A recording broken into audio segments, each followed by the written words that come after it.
नमस्कार, न्यूज 24 देख रहे हैं आप। मैं हूं आपके साथ डॉक्टर मीना शर्मा। राजस्थान की राजनीति में डॉक्टर किरोड़ी लाल मीणा का अध्याय अभी लंबा चलने वाला है। इस अध्याय पर कहां जाकर पूर्ण विराम लगेगा, ये अभी बहुत इंतजार करना पड़ेगा। इसके लिए आज जेपी नड्डा से, बीजेपी के राष्ट्रीय अध्यक्ष से दिल्ली में मुलाकात की है डॉक्टर किरोड़ी लाल मीणा ने। कल राजस्थान की राजधानी जयपुर में बोले थे, अब जो कुछ भी होगा आला कमान के स्तर पर होगा। राजस्थान के मुख्यमंत्री से या प्रदेश के अध्यक्ष से कहीं कोई नाराजगी नहीं है, लेकिन जमीन की राजनीति करते रहे हैं, वही करेंगे। आज क्या बातचीत हुई डॉक्टर किरोड़ी लाल मीणा और नड्डा के बीच, जानने की कोशिश करेंगे।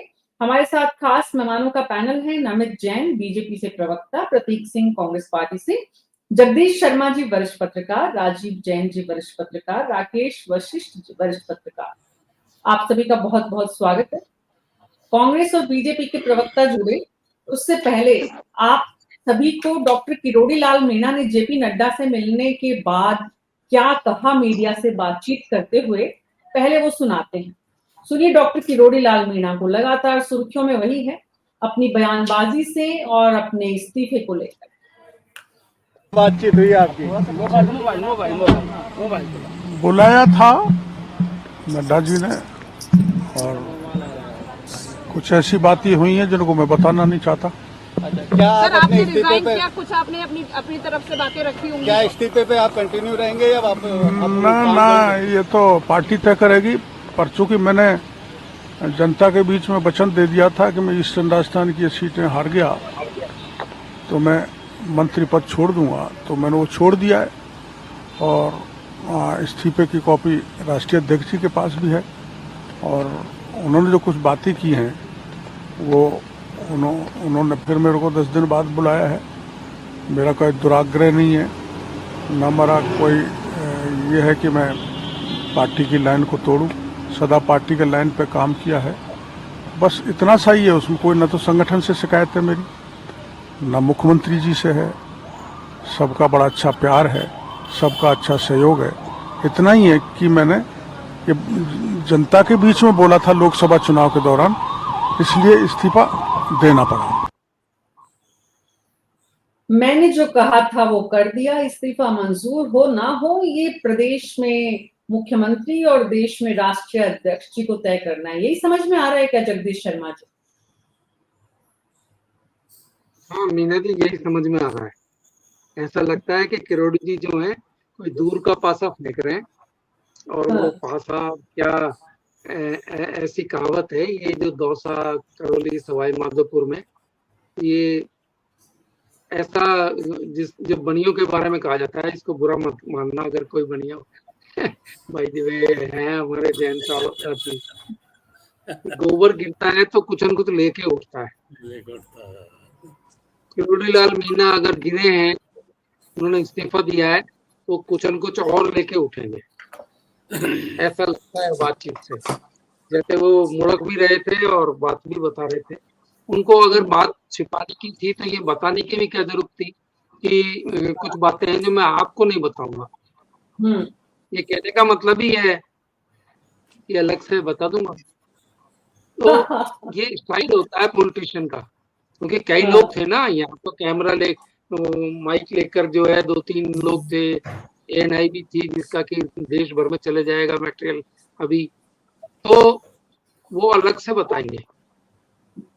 लेकिन पार्टी नहीं छोड़ रहे हैं, किसी से कोई नाराजगी नहीं है, ये उन्होंने खुद ही एक्सप्लेन कर दिया है।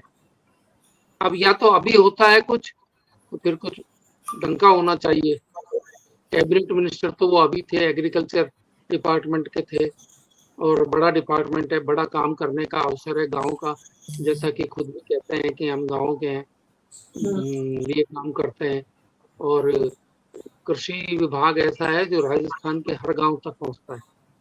और कोई डिपार्टमेंट पहुंचता है कि नहीं पहुंचता, लेकिन रेवेन्यू और कृषि, ये 2 डिपार्टमेंट प्रदेश के हर एक गांव तक अपनी उपस्थिति दर्ज करवाते हैं किसी न किसी। तो ऐसे डिपार्टमेंट को छोड़कर उनको या तो ये सालना है कि मेरे जैसा सीनियर आदमी बैठा है वो तो मिनिस्टर बना, और मेरे से जो बहुत जूनियर है जिनको कुछ आता जाता भी है नहीं कुछ, वो डिप्टी चीफ मिनिस्टर बन गए। इतना तो ध्यान रखना चाहिए था ना कम से कम। जी, लेकिन इतने वरिष्ठ नेता को एक एक पर्टिकुलर शब्दों पर अगर ध्यान दें हम, तो कहते हैं जेपी नड्डा जी ने बुलाया था, फिर कहते हैं कुछ बातें ऐसी हुई जो आपसे साझा नहीं कर सकता, फिर कहते हैं कि पार्टी लाइन से अलग नहीं हो सकता, फिर कहते हैं कि मैंने जनता से वादा किया था वो पूरा कर दिया, अब मैंने तो इस्तीफा दे दिया, आगे की आगे जाने लोग। क्यों राजीव जैन जी? देखिए, इसमें किरोड़ी लाल जी की बहुत गहरी राजनीति काम कर रही है। एक तो पब्लिक मूड के हिसाब से उन्होंने कह दिया कि जो मैंने वादा किया था तो इस्तीफा दे दिया। अब पार्टी के वो परसों शायद वहाँ पार्टी के जो राष्ट्रीय महामंत्री संगठन है BL संतोष, उनसे भी मिलने गए थे पर उनसे मुलाकात नहीं हो पाई। तो अब आज जेपी नड्डा जी से मिले हैं, वो उन्होंने इस्तीफा दिया है, लेकिन मुझे अभी लगता नहीं है कि भाजपा उनका इस्तीफा कोई स्वीकार करेगी। जब तक ये जो राजस्थान में 5 उपचुनाव होने विधानसभा के, तब तक तो ये खेल ऐसे ही चलता रहेगा। वो जनता के बीच में जाएंगे कि ये 5 में से 3 सीटें या 2 सीटें जो उनके प्रभाव वाली मानी जाती हैं, दौसा और देवली उनियारा वाली, जहाँ उपचुनाव होने हैं, कि वहां यदि जीत जाते हैं तो कुछ मतलब एक पार्टी की तरफ से कहा जाएगा नहीं ये जनाधार वाले हैं, इनको वो एक अलग मुद्दा था लोकसभा में जो हार हुई, मतलब कुछ ना कुछ इस मान मनोबल वाली चीजें चलेंगी। लेकिन मीना जी, मैं आपको बता दूं, आने वाले 1.5-2 साल बाद हो सकता है ये राज्यपाल या उपराज्यपाल के तौर पे कहीं स्थापित हो जाए, जो एक मुझे ये संभावना इनकी लगती है। और इनकी जो पूरी एक मन की इच्छा है, जो इनके सबसे निकट के व्यक्ति जो इनका भाई है जगमोहन मीणा, उनको कहीं स्थापित करना चाहते हैं। तो ये एक ये कि उनको भी कहीं विधानसभा या लोकसभा का टिकट चाह रहे थे, वो नहीं मिल पाया, लेकिन अब हो सकता है ये राज्यपाल बन के जाएं और वो राजनीति में आ जाएं, क्योंकि इनकी जो पीछे की पूरी राजनीति है वो जगमोहन ही संभालते हैं। किरोड़ी लाल जी का अपना एक वो है, लेकिन जो अंदरूनी जो पूरी एक स्ट्रेटेजी बनाते हैं वो जगमोहन मीणा बनाते हैं, जो रिटायर्ड RAS ऑफिसर है। वो नौकरी में थे तब भी सारा काम इनका वो ही देखते थे पर्दे के पीछे। तो अब ये चाहते हैं शायद वो जगमोहन मीणा को कहीं स्थापित हो जाए राजनीति में, और जगमोहन मीणा की बड़ी इच्छा भी है राजनीति में आने की। वैसे इनके एक भतीजे राजेंद्र मीणा महुआ से विधायक भी हैं किरोड़ी लाल जी के, इनकी पत्नी भी पहले विधायक और मंत्री रह चुकी हैं। तो अब किरोड़ी लाल जी शायद मेरे ख्याल से राजनीति से मुक्त होकर कहीं अपनी जो विरासत है वो भाई और भतीजे को संभालना चाहते हैं, तो ऐसा लगता है। और कल एक भक्ति वाले मंच से, धार्मिक मंच से जब वो बोल रहे थे, तो उनके शब्द थे कि राजनीति में बहुत परिवारवाद हो गया है, बहुत मतलब गंदगी आ गई है, लेकिन परिवारवाद से मुक्त वो खुद भी नहीं रह पा रहे हैं। राकेश वशिष्ठ जी, देखिए मीना जी, जो डॉक्टर किरोड़ी मीणा है वो RSS के निकले हुए हैं उस समय के, जबकि मेडिकल स्टूडेंट हुआ करते थे, और शुरू से ही उनकी जो विचारधारा बड़ी सख्त रही है RSS के प्रति। और RSS का निकला हुआ जो आदमी होता है वो अपनी दूसरी विचारधारा से समझौता करने में उसको थोड़ी दिक्कत आती है। अब स्थिति है कि आज जो उनका स्टेटमेंट जो मैंने देखा, अभी बाइट आपने जो दिखाई, उससे एक बात तो जाहिर है कि जो उनकी पहले शक्ति दिख रही थी अब वो थोड़े नरम हो गए। उन्होंने एक बात की आगे जाने कि क्या करेंगे, जो पार्टी का निर्देश होगा वैसा करेंगे। होता है एक बात ये भी होती है कि जब आदमी गुस्से में होता है या उसके मन में थोड़ी कुंठा होती है, जब तक कोई आदमी उसके ऊपर का आदमी कोई सुनता नहीं है उसकी, तब तक वो कुंठा घूमती रहती है, उसका दिमाग फिर थोड़ा गर्म रहता है। जब उसकी सुनवाई हो जाती है, अपने दिल के गुबार निकाल देते हैं। पार्टी हाईकमान ने, उनकी राष्ट्रीय अध्यक्ष ने उनके दिल के गुबारों को सुना होगा, क्योंकि ये बात भी हुई होगी जो उन्होंने कहा ना कि सब बात बताने की नहीं है, कहने की, बताने क्या बातें हुई हैं। तो कोई ना कोई अंदरूनी बात जरूर है जिससे कि वो थोड़े परेशान थे या नाराज थे। जेपी नड्डा चूंकि बड़े इनका कार्य, ये राजस्थान की राजनीति में इनका बड़ा योगदान रहा है भाजपा के लिए, तो इतने सीनियर आदमी को पार्टी छोड़ेगी भी नहीं। अब ये इनको कुछ समय बाद हो सकता है, 10 दिन बाद बुलाया है, कुछ समझौते की बात हो और इनको या तो मंत्री पद पर लौटाने की बात हो या अन्य किसी ऐसे मुख्य कार्य पर लगाने की बात हो जिससे कि इनका सम्मान बना रहे। और इनकी ये बात भी रघुवर रीत सदा चली आई, प्राण जाए ना बचन जाए, ये भी इनकी पूरी हो जाए, लेकिन इनका सम्मान बरकरार रहेगा। मेरा ये मानना है। सम्मान तो डॉक्टर किरोड़ी लाल मीणा का बीजेपी बरकरार रख लेगी, लेकिन कांग्रेस को जो चिंता हो रही है प्रतीक सिंह जी किरोड़ी लाल मीणा के सम्मान की, जितनी चिंता आपको किरोड़ी लाल मीणा के सम्मान की हो रही है, अगर उतनी चिंता आप राजस्थान की जनता की करें तो बजट में राजस्थान सरकार को क्या कुछ करना चाहिए उन पर ध्यान दें। और अब पूरे इस किस्से में राजस्थान की राजनीति का हॉट बिंदु बना हुआ है, हॉट सब्जेक्ट बना हुआ है डॉक्टर किरोड़ी लाल मीणा। तो सत्ता पक्ष की परेशानी है, इसलिए सत्ता पक्ष के लिए ये विषय प्रासंगिक समझ में आता है। अपोजिशन के लिए ये विषय इतना बड़ा क्यों बना हुआ है, क्यों इतनी चिंता, इतनी संवेदना, इतनी हमदर्दी डॉक्टर किरोड़ी मीणा से? देखिए, कांग्रेस पार्टी को या विपक्ष को कोई समझौता कोई भी सत्ता पक्ष के साथ में या सत्ता पक्ष के किसी मंत्री के साथ में किसी भी तरीके की कोई सिंपैथी नहीं है। हम तो ये कह रहे हैं, किरोड़ी लाल मीणा जी ने खुद ने कहा था ये कि अगर मैं दौसा की सीट नहीं जीता पाऊंगा तो रिजाइन कर दूंगा। अब उसके ऊपर विचार करने में उनको देखिए लगभग 1 महीने का समय लग गया, 1 महीने से भी ज्यादा का, और उसके बाद वो फैसला ले पाए और इस्तीफा दे दिया। और जो राजनीतिक हलकों से या फिर आप पत्रकार महोदय और सारे लोगों से जो आ रही है कि वो जब से उनको विभाग मिले हैं, जब से वो मंत्री बने हैं, वो तभी से नाराज थे क्योंकि उनको आधे अधूरे खोखले जो मंत्रालय वो दे दिए गए। जैसे कृषि दे दिया लेकिन विपणन नहीं दिया, तो बिना विपणन के कृषि में करेंगे क्या। फिर ग्रामीण विकास दे दिया लेकिन पंचायती राज नहीं दिया, तो बिना पंचायती राज के ग्रामीण विकास के अंदर आधा अधूरा डिपार्टमेंट हो गया ना। और तभी से लगातार किरोड़ी लाल मीणा जी और किरोड़ी लाल मीणा जी के जो समर्थक थे वो लगातार किरोड़ी लाल मीणा जी पे प्रेशर बना रहे थे कि आप इतने सीनियर व्यक्ति होने के बाद में आपको चलिए उप मुख्यमंत्री नहीं बनाया, मुख्यमंत्री नहीं बनाया, तो अगर कैबिनेट मंत्री बनाया तो कम से कम पूरा विभाग तो देते, उसके 2 टुकड़े करके अलग अलग मंत्रियों को क्यों दे दिए। और इसीलिए किरोड़ी लाल मीणा जी लगातार एक गली ढूंढ रहे थे बीजेपी के ऊपर प्रेशर बनाने के लिए। अब वो गली उनको मिल गई, उन्होंने इस्तीफा दे दिया। 2 दिन पहले बीएल संतोष जी से मिलने गए थे, खबरें ये आई कि बीएल संतोष ने मिलने से मना कर दिया, बोल दिया आपको इस्तीफा देना है तो दे दीजिए।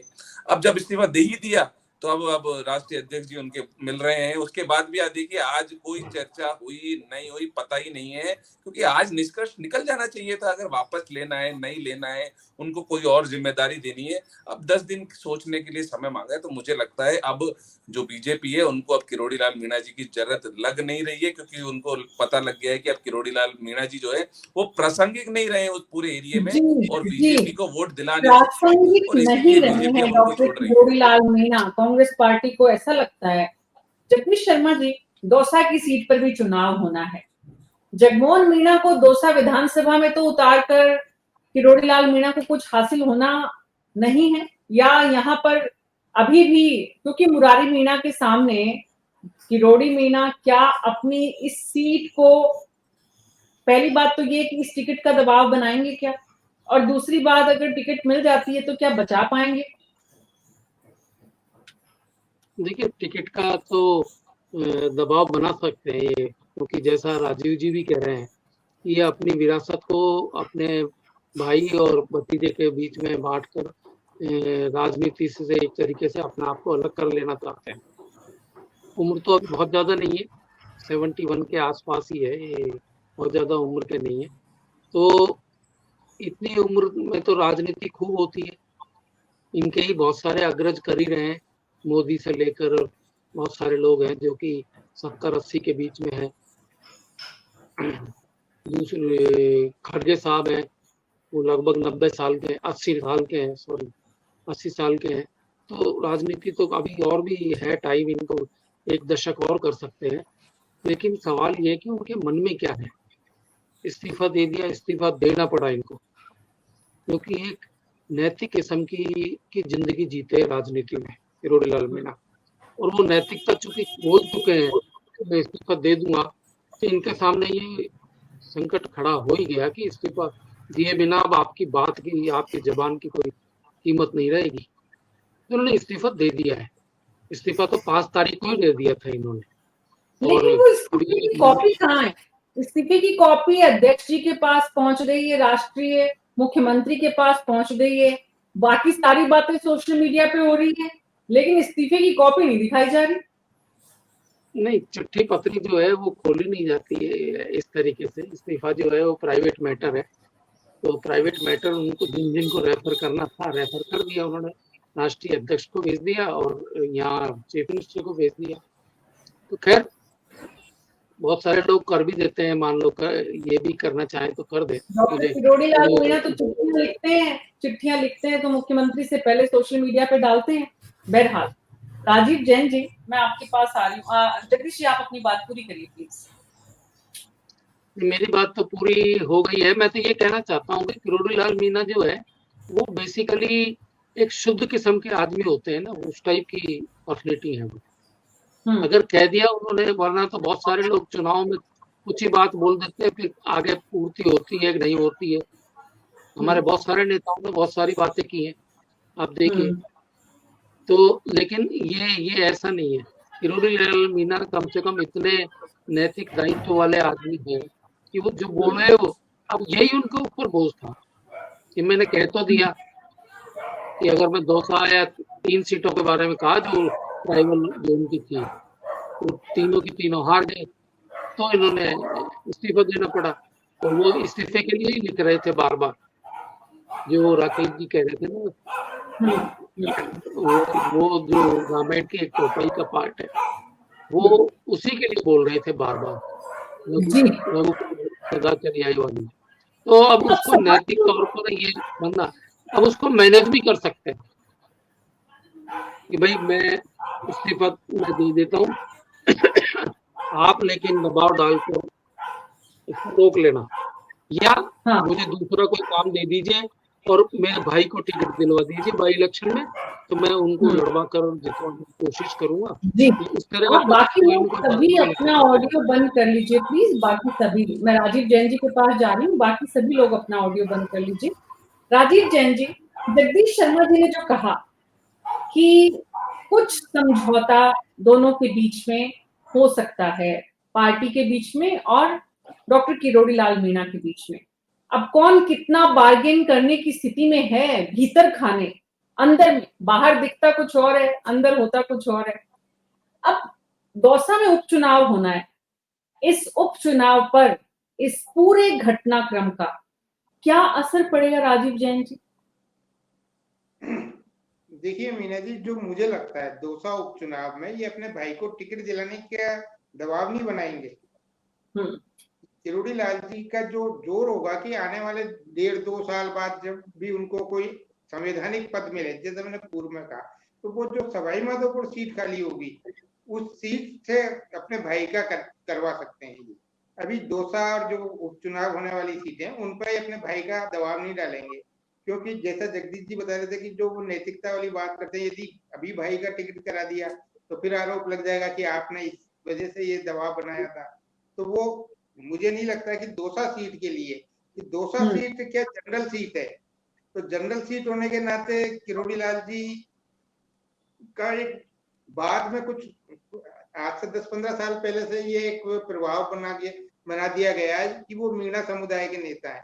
लेकिन बहुत पहले जाए, यदि हम और पीछे जाए 25-30 साल, जगदीश जी तो जानते होंगे उस जमाने में, मतलब वो कहीं मीणा समुदाय ऐसा नहीं था कि वो मीणा समाज के ही नेता हो, वो सर्व समाज के नेता के रूप में जाने जाते थे। वो राजनीति में आने से पहले सरकारी डॉक्टर थे, हमारे करौली में तो सरकारी अस्पताल के डॉक्टर रहे हैं वो, उसके बाद वो राजनीति में आए, लेकिन तब तो उनका एक हर वर्ग के लोग उनके साथ रहते थे। लेकिन बाद में कुछ इस तरीके की घटनाएं हुई, तो राजनीति में होता ही है कि उसको एक जाति विशेष से जोड़ दिया जाता है, तो वो एक जाति विशेष के रूप में भी आ गए। और वैसे जो उनकी एक कार्य प्रणाली है, आप उनके समर्थकों को देखें, जब वो पिछले सरकारों में जब मंत्री थे या विधायक थे या जो भी आंदोलन करते थे, तो उनके जो आंदोलन में अलग अलग तरीके के लोग आते थे, खाली मीणा समाज के ही नहीं आते थे। जिसकी एक छवि बन जाती है किसी नेता की कि ये उस समाज का, अब जैसे सचिन पायलट है कांग्रेस में, उनको गुर्जर नेता के रूप में, लेकिन वो अपनी छवि को सुधारते कि नहीं मैं गुर्जर समाज का नहीं हूँ, वो हर जगह के मैं तो सब समाज का हूँ। उन्होंने दौसा में या सवाई माधोपुर में मीणा समाज के लोगों को टिकट दिलाया, तो वो ढंग से राजनीति करते। तो किरोड़ी लाल की भी शुरुआती राजनीति ऐसी थी कि वो कहीं एक जाति विशेष से बनना नहीं चाहते थे, लेकिन पूर्वी राजस्थान में काफी उनका प्रभाव है, बाकी और जगह भी प्रभाव अच्छा खासा है। अब राजस्थान में 5 सीटों पे जो उपचुनाव होने वाले हैं उनमें 3 सीटें तो आदिवासी बहुल है, जैसे दौसा, देवली, उनियारा, और 84 जो उदयपुर डिवीजन की सीटें जहाँ राजकुमार रोड की है। तो उन 3 सीटों को देखते हुए उन तीनों सीटों पे निश्चित रूप से किरोड़ी लाल जी का अच्छा प्रभाव है। तो पार्टी अभी हाल फिलहाल तो उनको कहीं ना इस्तीफा मंजूर करेगी ना कुछ करेगी, तो उनको एक इन काम में लगा दिया जाएगा। आने वाले 3 महीने वो 3 सीटों के लिए, जहां तक मेरी जानकारी है, उपचुनाव में पार्टी के लिए काम करेंगे, प्रचार करेंगे। और भविष्य में क्या होता है, यही आश्वासन शायद दिया होगा या यही चीजें पार्टी में चलती हैं, किसी नेता को कैसे स्थापित किया जाए। जैसे भी राकेश जी बता रहे थे, वो संघ के पुराने हैं, तो संघ के काफी लोगों से उनके निकट के संबंध है, जो संघ के पदाधिकारी होते हैं, जो शुरुआत में उनको राजनीति में लाए थे, सरकारी नौकरी छुड़ा के राजनीति में लाए थे, तो संघ के लोग ही थे, उस रूप में लाए। तो अब ये एक अलग बात है कि उग्र मिजाज के भी हैं किरोड़ी लाल जी, अपनी पार्टी के नेताओं का, एक जमाने में वो भैरव सिंह जी के भी खिलाफ हो गए थे पार्टी में, उनकी भी खिलाफत, तो वसुंधरा राजे के खिलाफ हुए तो पार्टी छोड़कर अपना उन्होंने अपना दल बना लिया था। तो उस उनका मिजाज भी एक अलग तरीके का है, उग्र स्वभाव का है, मतलब लोगों की बात, लोगों के बीच में बैठ जाना, तो एक जननेता वाली छवि भी उनकी है। तो पार्टी उनका क्या उपयोग करेगी, अभी तो आने वाले 1-2 साल तो राजनीतिक तौर पे इस्तेमाल किया जाएगा राजस्थान की राजनीति में, लेकिन जैसे जैसे समय निकलेगा तो उनको कहीं स्थापित किया जाएगा, या जो भी ये पार्टी में और आगे चीजें लाई जाएगी। जब पार्टी के भीतर गतिरोध होते हैं, विरोधाभास होता है, और इस तरह से छिछालेदर होती है कि भाई मुख्यमंत्री, क्योंकि बातें तो इस तरह की अब हुई है कि ये बोल रहे हैं कि मुझे मुख्यमंत्री से कोई शिकायत नहीं है, लेकिन जग जाहिर है कि आप मुख्यमंत्री बनना चाहते थे, आप उप मुख्यमंत्री बनना चाहते थे, आपको गृह मंत्रालय चाहिए था, लेकिन आपको ये सब नहीं मिला, आपकी वरिष्ठता का ध्यान नहीं रखा गया। तो बीजेपी के भीतर ये आज जो स्थिति है, पिछले टेन्योर में अशोक जी के कांग्रेस के भीतर थी, उसका नुकसान हुआ ग्राउंड पे। ये जो उपचुनाव की 5 सीट है, इस पर इस पूरे अध्याय का, दौसा में मान लेते हैं अपने भाई को नहीं दिलाएंगे, अभी हाल ही में पूरा मामला गर्म है तो आरोप लग जाएगा परिवारवाद का, लेकिन किसी और को दिलाते हैं, तो दौसा की सीट निकालने में इस पूरे अध्याय का फर्क क्या होगा, पॉजिटिव या नेगेटिव, राजीव जैन? उपचुनाव एक अलग परिस्थिति में लड़ा जाएगा। अब उसमें मैं मीना जी आपको बता दूं, दौसा सीट जो मुरारी लाल मीणा के सांसद बनने से खाली हुई, अब उस सीट पे कांग्रेस किसको टिकट देती है, तो 90% संभावना यह है कि मुरारी लाल मीणा की बेटी को टिकट देगी, क्योंकि मुरारी लाल मीणा किसी भी रूप में उस सीट को अपने परिवार से इधर उधर जाने नहीं देंगे। तो संभावना, तो मुरारी लाल मीणा भी एक प्रभावशाली नेता है दौसा क्षेत्र में, ऐसा नहीं है, वो पिछले 3-4 बार से जीतते आ रहे हैं, अब सांसद भी बने हैं। अब भाजपा किसको टिकट देती है, भाजपा इस सीट पे जो उनके अंदर खाने चीजें चल रही है, वो एक जनरल कास्ट के उम्मीदवार को यहाँ से उतारना चाहेगी, और उसके साथ किरोड़ी लाल मीणा या और नेता है, उस तरीके से जो भी पार्टी की रणनीति होगी वो करेगी अपना। तो अब उसका मुकाबला वो परिस्थितियों में निर्भर करता है, उपचुनाव में तो किसका क्या प्रभाव रहता है। उपचुनाव वैसे तो सत्ताधारी दल के लिए फेवरेबल माने जाते हैं कि वो उनके लिए आसान रहती है, लेकिन परिस्थितियां काफी बदल गई हैं। तो अब परिवार का कैंडिडेट मुरारी लाल के यहाँ से लड़ेगा, तो वो एक पारिवारिक, वो एक माहौल रहता है, वो चीजें जब सामने आएंगी वो उस समय ही कुछ कहा जा सकता है।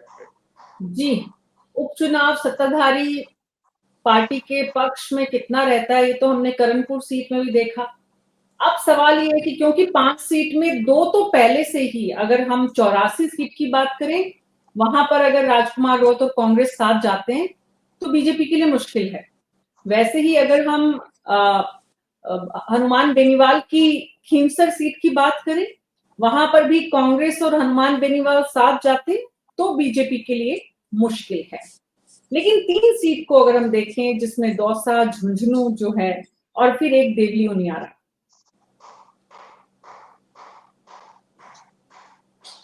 इन 3 सीट पर संभावना तुलनात्मक रूप से बीजेपी के लिए ज्यादा, तुलनात्मक रूप से 5 सीट में। अब सवाल ये कि इनमें से भी 2 सीट पर तो सीधे सीधे डॉक्टर किरोड़ी लाल मीणा का प्रभाव है। अब प्रभाव उनका जो है वो इस पूरे अध्याय से, जब वो जनता से किए गए वादे, जनता ने उन्हें अस्वीकार कर दिया लोकसभा चुनाव में, अब वो जनता के प्रति अपना कृतज्ञता दिखा रहे हैं, इतना कमिटमेंट दिखा रहे हैं, तो इस कमिटमेंट से जनता की सिंपैथी उन्हें मिलेगी राकेश वशिष्ठ जी? उपचुनाव में जब पार्टी उनका उपयोग करती है, सदुपयोग करती है, तो बीजेपी को कुछ फायदा होगा या फिर पार्टी के भीतर गतिरोध की स्थिति से नुकसान होगा? देखिए मीना जी, उनके चुनावी मैदान में उतरने का मतलब बीजेपी का समर्थन करने से भाजपा को चाहे लाभ हो या हानि, ये मायने नहीं है। अगर उन्होंने चुनाव में प्रचार नहीं किया भाजपा का और ये रूट करके बैठ गए तो भाजपा को नुकसान होने वाला है। नेगेटिव असर जरूर पड़ेगा अगर वो जो है अगर चुनाव प्रचार में उसमें नहीं निकलते हैं और सक्रिय नहीं होते हैं। एक बात आपने नहीं देखी, एक बात आपने गौर की होगी कि उन्होंने इस्तीफा मुख्यमंत्री को भी दिया, राष्ट्रीय अध्यक्ष को भी दिया, विधानसभा अध्यक्ष को नहीं दिया, जबकि स्वीकार तो विधानसभा अध्यक्ष ही करेंगे। राकेश जी, मंत्री पद का इस्तीफा राज्यपाल स्वीकार करते हैं, वो विधायक पद से इस्तीफा नहीं दे रहे हैं। और राज्यपाल के पास तो मुख्यमंत्री भेजेंगे, भेजेंगे। हाँ, नहीं राज्यपाल नहीं, विधानसभा अध्यक्ष। आपको ध्यान हो ना, जो कांग्रेस का क्राइसिस हुआ था तो सारे विधायक जोशी जी को इस्तीफा देकर के आए थे जो उनके पास पेंडिंग में था। उनको विधायक पद से, हाँ विधायक पद की तो कह रहा हूँ। हाँ विधायक पद से नहीं दिया हाँ मैं समझ गया। हाँ सॉरी, आज तो मुख्यमंत्री करेंगे ये सारी बात। लेकिन आज के स्टेटमेंट से लगा कि वो उनका जो दिमाग का जो गर्मी है, थोड़ी जो गुस्सा हो रहे थे उसमें थोड़ा शांत हुआ और वो ये भी नहीं चाहेंगे कि पार्टी में, क्योंकि उम्र ऐसी उनकी आ गई कि अगर वो कहीं बाहर निकलते हैं तो उसका उनको कोई आगे कोई फायदा मिलने वाला नहीं है। पार्टी में रहते हैं तो आगे उनको फायदा ही फायदा रहेगा। जैसे आपने जिक्र किया 60 साल बाद उनको गवर्नर बना सकते हैं, यस बना सकते हैं। उनके भाई के लिए रास्ता खुल सकता है, यहाँ खुल सकता है, क्योंकि इस समय तो भाजपा उनके भाई को टिकट देने में यूं भी कोताही बरतेगी कि उनका जो सिद्धांत है कि घर के किसी आदमी को, 2 आदमियों को टिकट के लिए एक्सेप्शन हो सकते हैं। जैसे आपके यहाँ उदयपुर की रानी की हुआ, महिमा कुमारी और उनके पति आ गए, लेकिन जनरल तौर पर उनका ये है। अगर भाजपा ये चुनाव में आते हैं तो 2 सीटों पर निश्चित रूप से ही प्रभाव पड़ेगा और इनकी फॉलोइंग है वहां, ऐसा नहीं है। फॉलोइंग ये हो सकता है कि थोड़ी कमजोर हो गई हो, लेकिन उनकी अभी भी मतदाताओं के ऊपर पकड़ है।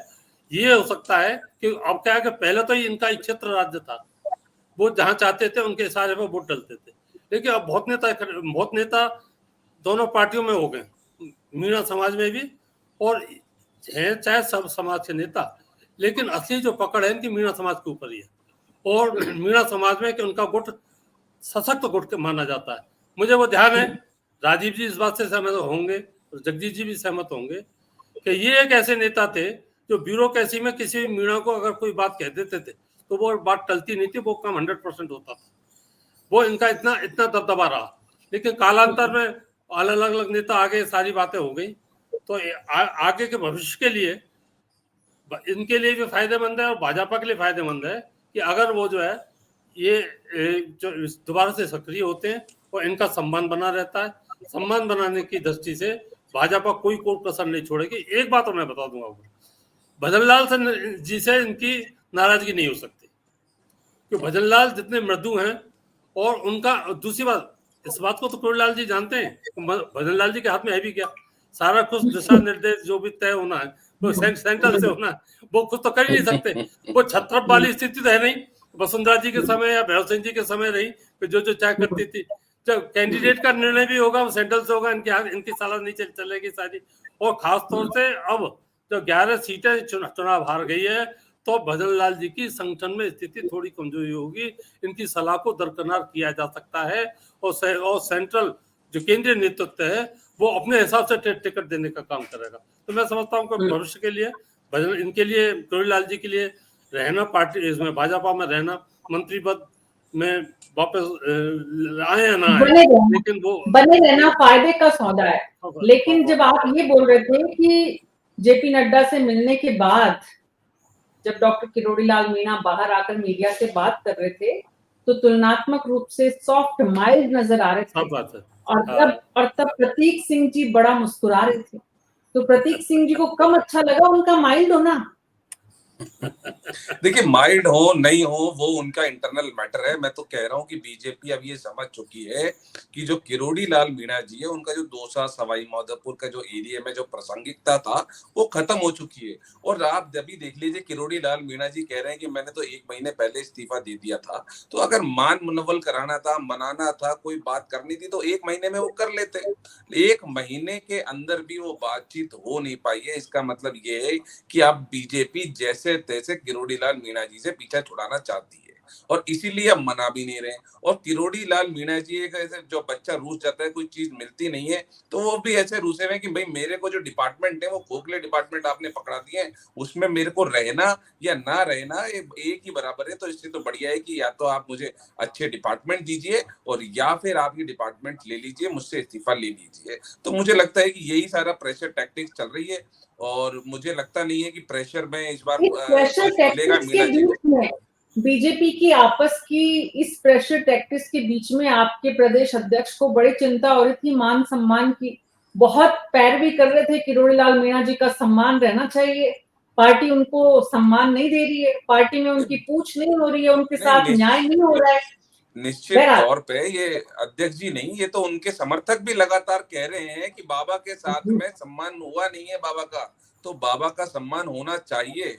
और इसी वजह से आपने देखिए कि वहां पे क्या रिजल्ट आया। चुनाव हरवा दिया उनको, वो समर्थक जो चुनाव में उनके साथ नहीं थे। जगदीश शर्मा जी, सवाल ये है कि डॉक्टर किरोड़ी लाल मीणा उपचुनाव में पार्टी के लिए प्रचार नहीं करने का फैसला अपने स्तर पर कर ले, क्या आज की बीजेपी में इतनी संभावना डॉक्टर किरोड़ी लाल मीणा के लिए बचती है? ऑडियो ऑन करिए सर। मैं ऐसी संभावना बिल्कुल भी नहीं देखता। तो 2 कारण है। एक तो बीजेपी को एक बहुत स्ट्रांग ईस्टर्न राजस्थान में स्ट्रांग लीडर की जरूरत है और वो जरूरत किरोड़ी लाल मीणा ही पूरी करते हैं मेरे हिसाब से। तो अब वहाँ ये जैसा राजीव जी बता रहे हैं कि वो केवल मीणाओं के लीडर नहीं है, वो पॉपुलर पब्लिक फिगर है, पॉपुलर लीडर है सभी कास्ट के बीच में। तो ऐसी सूरत में दूसरा कि वो केवल दौसा के लीडर नहीं है, वो ईस्टर्न राजस्थान में तो वो घूम घूम के सभी जगह पर काम करते हैं। बाकी वो पूरा नॉर्थ में और इधर भी सारी जगह पर गए हुए हैं, सब जगह काम किया उन्होंने। वो साउथ राजस्थान में बांसवाड़ा, डूंगरपुर, उदयपुर, प्रतापगढ़, इनमें भी काम किया उन्होंने।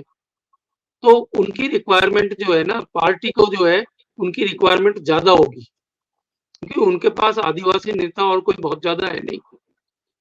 अभी एक जो है वो मीणा जी और अभी मंत्री बनाए गए हैं स्टेट कैबिनेट में, एक मंत्री नंदलाल जी के सुपुत्र, क्या नाम है उनका, उमेश मीणा है, हेमंत मीणा। हाँ, नंदलाल जी के सुपुत्र है वो। तो पहले नंदलाल जी बड़े आदिवासी नेता थे एक तरफ के, खासकर जो आदिवासी एरिया है उदयपुर, बांसवाड़ा, डूंगरपुर, प्रतापगढ़, चित्तौड़, ये पूरा एरिया नंदलाल मीणा अपने, और वो भी आरएसएस के पुराने वो रहे नेता। तो नेता इस तरीके तो कई हैं, लेकिन किरोड़ी लाल मीणा जैसा नेता होना एक अलग चीज है, जो आए दिन सुर्खियों में रहते हैं, लोगों के मुद्दे पकड़ते हैं, उनको उठाते हैं, एक कंक्लूजन तक लेकर जाते हैं। और वो एक फील्ड का मुद्दा नहीं होता है, छात्रों के बीच में भी वो पहुंचते हैं, वो महिलाओं के कोई आंदोलन चल रहा है उसके बीच में भी पहुंचते हैं, वो कर्मचारियों के आंदोलन के बीच में भी पहुंचते हैं, यानी कि सब तरीके के मुद्दे पकड़ते हैं। कुल मिलाकर के वो पब्लिक के फिगर हैं, पब्लिक के मुद्दों के ऊपर लड़ते हैं, संघर्ष करते हैं। मैंने पिछले डिबेट में बताया था कि सवाई माधोपुर की सीमेंट फैक्ट्री का मुद्दा उन्होंने कैसा उठाया था। तो ये उनकी मतलब फितरत का पार्ट है जी। जी, तो इस ऐसी पूरी फितरत के पार्ट वाले को पार्टी भी कैसे अलग कर देगी? पार्टी को जरूरत है बिल्कुल। उनकी। तो ये जो पार्टी को उनकी जरूरत है और ये उनकी जो फितरत है और इसके साथ साथ उनका जो जनाधार थोड़ा कम हुआ है तुलनात्मक रूप से, क्या ये जो पूरा रघुकुल रीत की जो कहानी है, ये जनता के बीच में भावनाओं का उद्वेलित करने का एक और माध्यम इस उपचुनाव से पहले राजीव जैन जी देखते हैं क्या आप?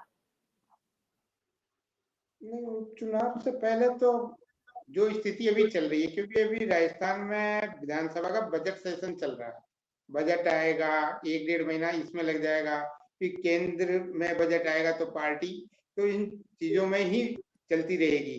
तो इस बीच में किरोड़ी लाल जी का जैसा भी मुद्दा, उनको अभी जिस तरीके से कहा कि शांत रहो, वो शांत रहेंगे, जवाब नहीं देना, गाड़ी बंगले जो भी सुविधाएं होती है मंत्री वाली वो ले ही नहीं रहे। और उनको जब जहां तक जिस तरीके का उनकी फितरत है, उनको उन चीजों की भी जरूरत नहीं है।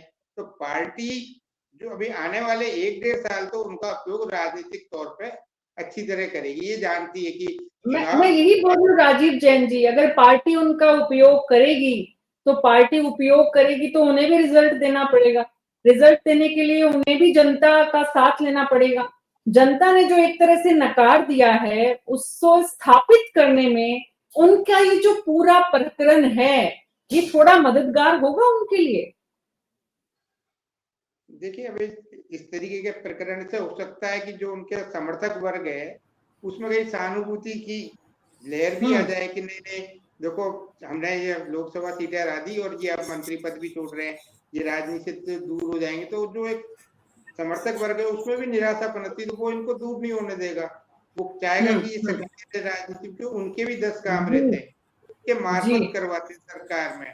तो ये भी एक वजह बन सकती है कि ये वापस से लोगों के बीच में जाए, कहे कि तुमने जगदीश जी जो बात कह रहे हैं ना कि इस पूरे इलाके के लोग जब बैठ जाते हैं तो कुछ लेकर ही, तो सिर्फ आला कमान से ही नहीं, उनको जनता से भी लेना है। और उपचुनाव में अगर सीट निकालने में डॉक्टर किरोड़ी लाल मीणा को अपना योगदान देना है तो विधानसभा के बीच का ये पूरा प्रकरण जनता में संदेश देने के लिए तो काफी है, क्यों जगदीश जी?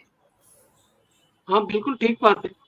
जनता में अगर जनता को वापस से अपनी तरफ डाइवर्ट करना है, उससे सिंपैथी लेनी है, या ये जो राजीव जी भी बोल रहे हैं कि भाई ये जो कमी रह गई इस बार, एक तरीके से जो कुछ भी नैरेटिव उस लोकसभा चुनाव में चला उसको ये पकड़ नहीं पाए, और पकड़ पाए तो उसका जवाब नहीं दे पाए प्रॉपर, जिसकी वजह से कि इनका कैंडिडेट हार गया। तो अब ये कहेंगे कि मैं देखो, मेरे को तो आप लोगों ने इस लायक कर दिया कि मैं तो चुनाव हार गया हूँ, मेरे कैंडिडेट हार गए, इसलिए अब इस्तीफा देना था, मैंने तो इस्तीफा भी दे दिया है, अब आप चाहो जो करो। तो वही नैरेटिव डेवलप होगा, और वही सिंपैथी वेव चलाएगा वहां पर। तो बहुत लंबा तीर चलाया है डॉक्टर किरोड़ी लाल मीणा ने। प्लानिंग की ये है कि एक सिंपैथी वेव खड़ी की जाए दोनों तीनों सीटों पर, वो सिंपैथी में ही जो है चुनाव को जीतने की कोशिश की जाए, क्योंकि कोई मुद्दा और बन नहीं रहा। बिल्कुल बिल्कुल, और यही वजह है कि पार्टी की तरफ से चाहे प्रदेश के अध्यक्ष हो, मुख्यमंत्री हो, किसी तरह का कोई बयान नहीं आ रहा है इस मुद्दे पर। सब शांत होकर खेल देख रहे हैं, तो ये खेल चलता रहेगा। राकेश जी बोलिए। मैं ये कह रहा था कि इस समय दोनों को एक दूसरे की जरूरत है।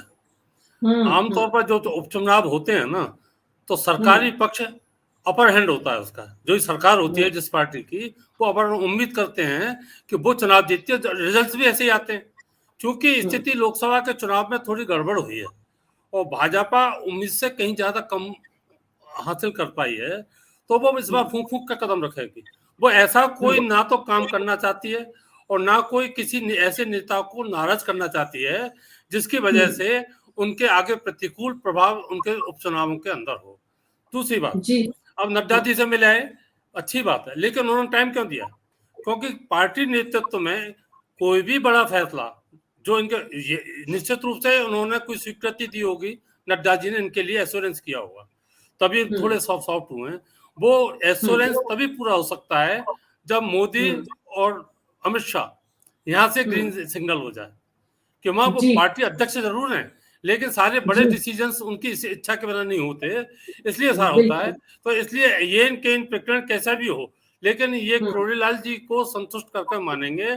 और करोड़ीलाल जी भी इस बात को जानते हैं कि यहाँ से निकलने के बाद उनके लिए कुछ भी नहीं है, वो कहीं सम्मान है, जो जब बातें हैं वो सारी भाजपा के अंदर उसको मिलनी है, चाहे वो क्षणिक रूप से कोई भी कारण रहे हो, अब उनको इतना सम्मान नहीं मिल पाया। तो इसलिए दोनों की आवश्यकता है, दोनों एक दूसरे की जरूरत है, दोनों एक दूसरे के साथ खेल खेल रहे हैं, दोनों एक दूसरे से कुछ लेने का प्रयास कर रहे हैं, कुछ देने का प्रयास कर रहे हैं। बहुत बहुत शुक्रिया आप सबका इस चर्चा में शामिल होने के लिए। न्यूज़ 24 पर हमारी हर दिन कोशिश होती है कि जो कुछ दिख रहा है, राजनेताओं के द्वारा दिखाया जा रहा है, सरकारों के द्वारा बताया जा रहा है, और उसके पीछे का सच जो है, उसमें जो फर्क है, उसको आम आवाम समझे, ताकि समाज और सरकार दोनों एक साथ चल सके, इन दोनों के बीच की दूरी कम हो सके। आज मेरे साथ इतना है।